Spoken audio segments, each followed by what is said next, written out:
बिस्मिल्लाहिर्रहमानिर्रहीम। दोस्तों, मैं हूं अमीन इकबाल, आपका अपना अमीन इकबाल, और आप अपना यूट्यूब चैनल देख रहे हैं। जैसा कि पिछले वीलॉग में हमने एक मौजू चुना और वो था कि इस कायनात के लिए अच्छा होना, इंसान का अच्छा होना क्यों ज़रूरी है। तो दोस्तों, अच्छा होने का पहला मकसद और मफहूम जो हमें समझ आता है वो ये होता है कि जब कोई दूसरा हमसे खुश होता है उसके लिए हम अच्छे होते हैं। मैं आपको अपनी पर्सनल ज़िंदगी से बात बताता हूँ कि मैं अपनी बीवी से हमेशा खुश रहता था और एक दिन उसने मेरी बात नहीं मानी और मैं उससे नाराज़ हो गया। तो उसने मुझे मुड़कर कहा कि जब कोई आपसे डिफरेंट ख्यालात रखे या आपके ख्यालात से इत्तफाक ना करे तो उस दिन से वो इंसान दूसरे के लिए बुरा हो जाता है। जब मुझे इस बात ने बहुत चौंकाया कि हाँ, हम ऐसे ही होते हैं। क्योंकि हम ये सीखते कैसे हैं? हम सीखते इस तरह है कि जब हम पैदा होते हैं तो हमसे पहले वाले इंसानों ने जो ख्वाब पूरे नहीं किए होते वो हम पे थोपने की कोशिश करते हैं कि बेटा डॉक्टर बनेगा, बेटा बड़ा होकर ये बनेगा, वो बनेगा। और वो उसकी असल सलाहियत जो कायनात पे भेजने की वजह है एक इंसान को, चूँकि अल्लाह तबारक व तआला की ज़ात जो है वो हर इंसान को मुख्तलिफ पैदा करती है। हार्वर्ड यूनिवर्सिटी ने बहुत पहले एक रिसर्च की, उन्होंने कहा किसी इंसान की दूसरे इंसान से चाल भी नहीं मिलती। तो जब चाल नहीं मिलती तो फिर उसके बाद उनके ख़यालात, उनका प्रोसेस और उसमें कायनात पे मौजूद रोल कैसे मिल सकता है। लेकिन होता यही है कि हम छोटे होते हैं और हमें ट्रस्ट करना पड़ता है कि हमसे पहले जो ज़्यादा ज़िंदगी गुजार चुके हैं हम उनकी बात मिन्नो-अन तस्लीम करें, और कई बातें उनकी मिन्नो-अन तस्लीम करने में हमारे लिए आसानी भी रहती है। लेकिन जब वो ये क्राइटेरिया हमारे जहनों में पैदा कर देते हैं कि जब तक आप हमारी बात मानेंगे उस वक्त तक आप अच्छे हैं, तो फिर यही बात हम दूसरे इंसानों पे भी अप्लाई करते हैं। हमारे वो दोस्त जो हमारी सिर्फ सुनते हैं और हाँ में हाँ मिलाते हैं वही हमारे लिए अच्छे दोस्त होते हैं, और जो हमसे इख्तलाफ करते हैं वो हमारे दुश्मन हो जाते हैं। और टॉलरेंस जब सोसाइटी से और ज़्यादा कम हो जाती है, जो कि आजकल आप देख रहे हैं कि पोलराइजेशन सोसाइटी में इतनी बड़ी हुई है कि हमारे पॉलिटिकल लीडर से लेकर हमारे मजहबी लीडर तक जब एक दूसरे से इख्तलाफ करते हैं तो वो इख्तलाफ गुफ्तगू की हद तक नहीं रहता, बल्कि वो जानी दुश्मनी तक पहुंच चुका है। और हम रास्ते में एक दूसरे से झगड़ पड़ते हैं जब हमारी आसानी के लिए कुछ नहीं होता। इसलिए वक्त के साथ साथ मैंने ये तजर्बा हासिल किया कि जब हम किसी को कुछ देते हैं और उसमें हमदर्दी शामिल ना हो, चूँकि मैंने पिछले व्लॉग में भी कहा कि हमदर्दी एक ऐसा टूल है, बल्कि आप सब लोगों ने शायद बानो आपा की ये कोटेशन पढ़ी हो कि औरत की हमदर्दी से बचना चाहिए। वो जब एक मर्द उस हमदर्दी के जाल में जाता है तो वो उलझता चला जाता है। लेकिन मेरा अपना ख्याल यह है कि हमदर्दी चाहे की जाए चाहे ली जाए, दोनों सूरतों में आप इन्फीरियरिटी कॉम्प्लेक्स का शिकार होते हैं।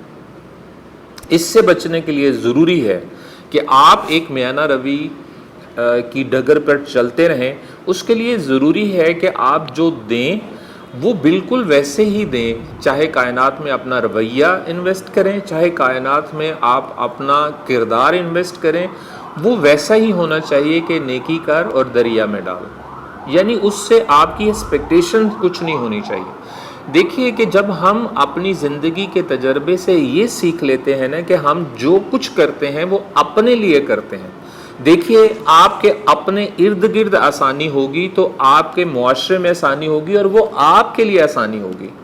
लेकिन जब हम दूसरों के लिए मुश्किल हो जाते हैं अपनी ईगोज़ की वजह से, अपने हासिल और अपनी मैं की वजह से कि मुझे ये हासिल नहीं हुआ, और हम देते नहीं हैं, तो वो हमारे लिए मुश्किल बढ़ जाती है। हमारी आज की महंगाई जो है वो ज़ख़ीरा अंदोज़ी की वजह से है।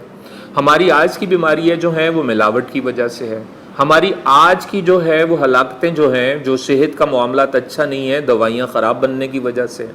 यानी कि कोई इंडिविजुअल ये सोच रहा है कि अगर मैं अकेला अमीर हूँगा तो मैं अकेला अमीर होकर ज़्यादा फैसिलिटेट करूँगा, और अगर ये सोच ये हो कि पूरा मुआशरा अगर जो है वो काबिले उसके अंदर ख़रीदारी की कुव्वत ज़्यादा होगी तो पूरा मुआशरा ठीक होगा और उसमें वो भी उतना ही सुखी होगा, नहीं तो उसे फिर मुआशरा छोड़कर किसी और दूसरे मुल्क में रहना पड़ेगा, वो सिर्फ यहाँ से दौलत हासिल कर सकेगा। اسی طریقے سے جب ہم اچھے ہوتے ہیں تو ہم اپنے کائنات، اپنی ارد گرد کے ماحول سے بھی اچھے ہوتے ہیں.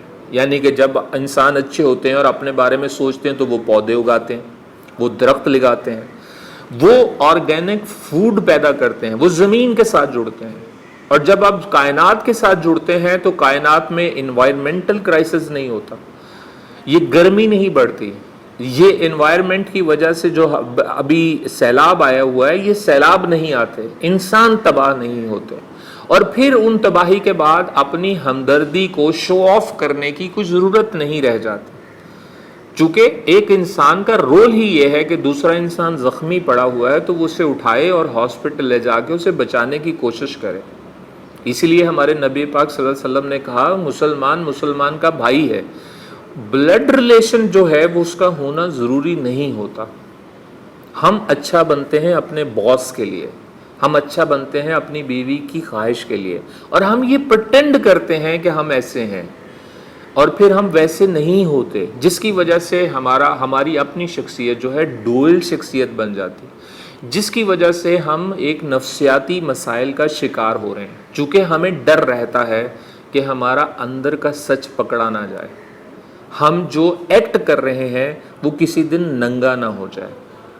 اور اس ڈر کی وجہ سے ہم چھپاتے ان جھوٹوں کو سچ ماننا شروع ہو جاتے ہیں. اور جب وہ سچ ماننا شروع ہو جاتے ہیں تو کائنات کا قہر بھی ہم پہ ٹوٹتا ہے، ہمارے ارد گرد کا ماحول بھی ہم پہ ٹوٹتا ہے. اور پھر ہمارے مفکر جن کی طرف ہم دیکھتے ہیں وہ کہتے ہیں یہ تو آپ کی قسمت ہے، جبکہ اللہ نے ہماری قسمت ہمارے اپنے ہاتھ میں دی، ہمارے کردار میں دی. جیسا کرو گے ویسا بھرو گے. تو آپ جب اچھے ہوتے ہیں تو آپ آسانی پیدا کرتے ہیں، اور آسانی پیدا کرنا مشکل نہیں ہے، مشکل پیدا کرنا آسانی ہے. دیکھیے کہ جب ایک انسان کی زندگی بچاتے ہیں تو آپ نے صرف اسے ہاسپٹل پہنچانا ہے، لیکن جب آپ ایک انسان کا قتل کرتے ہیں تو اس کے لیے کتنی پلاننگ کی ضرورت ہے. ایک گولی خریدنے کی، بندوق خریدنے کی، اپنے جذبے مار کے بے حس ہونے کی، اور پھر اس بے حسی کے بعد ایک انسان کو مار کر اور اسے قتل کر کے ہمیشہ پریشان رہنے کی. تو ہم اپنی آسانی اور معاشرے کی آسانی جو ہے وہ چھوڑ کر ہم اس طرف چلے جاتے ہیں جو ہماری زندگی کو مشکل ترین کر دیتا ہے. اور پھر ہم کہتے ہیں کہ ہم ایسے ملک میں پیدا کیوں ہیں. ہم نے یہ نہیں جانتے کہ ہم نے اس ملک کو ایسا بنا دیا ہے. امید کرتا ہوں کہ میری یہ کچھ باتیں کسی دل تک پہنچے، چونکہ یقین کیجئے یہ دل سے نکلی ہوئی ہیں. اپنا اور اپنے ارد گرد کے لوگوں کا خیال رکھیے، سپورٹ کیجئے، سپورٹیو بنیے، اور ہم ایک دوسرے کے لیے آسانی پیدا کریں. بہت شکریہ. انشاءاللہ اگلے ویلاگ میں ایسی ہی کچھ باتیں لے کر آپ کے پاس حاضر ہوں گا. امید ہے کہ آپ میرے ساتھ رہیں گے. Thank you.